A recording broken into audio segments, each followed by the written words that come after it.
Le président de la République, Alassane Ouattara, a été accueilli à l'aéroport international de Conakry par son homologue de la Guinée, le professeur Alpha Condé, qui avait à ses côtés des membres du gouvernement et du cabinet présidentiel guinéen, ainsi qu'une forte communauté ivoirienne conduite par l'ambassadeur Youssouf Diarrassouba. Après le cérémonial d'accueil, les deux chefs d'État se sont rendus à l'hôtel Sheraton où ils ont eu un entretien.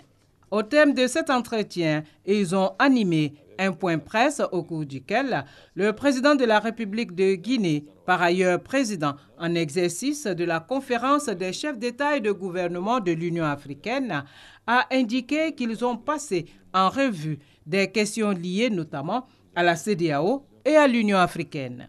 Il y a le sommet de l'Union africaine et de l'Union européenne à Abidjan.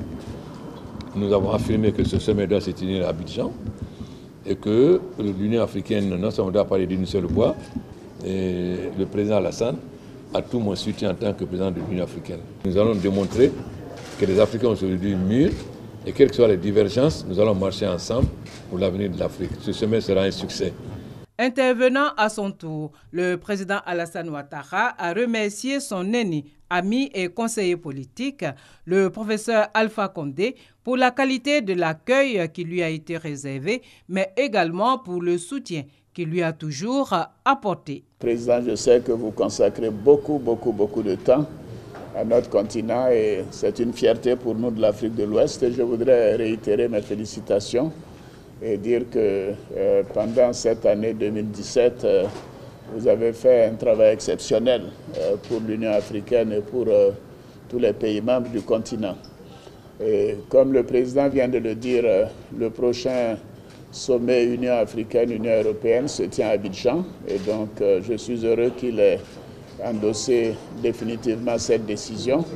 Évidemment, la Côte d'Ivoire prendra les dispositions nécessaires qui ont été arrêtées avec le président de la Commission. Et je voudrais aussi dire que nous avons passé en revue une série de questions importantes pour la sous-région, notamment la question de la monnaie unique. Et c'est un objectif que nous avons ensemble.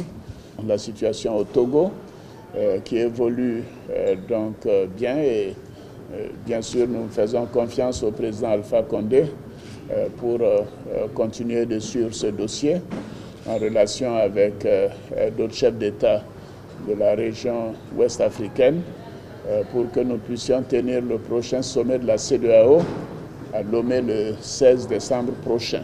Le président de la République a indiqué que les questions bilatérales ont également figuré au menu de l'entretien avec son homologue guinéen en insistant sur les voies et moyens de leur renforcement.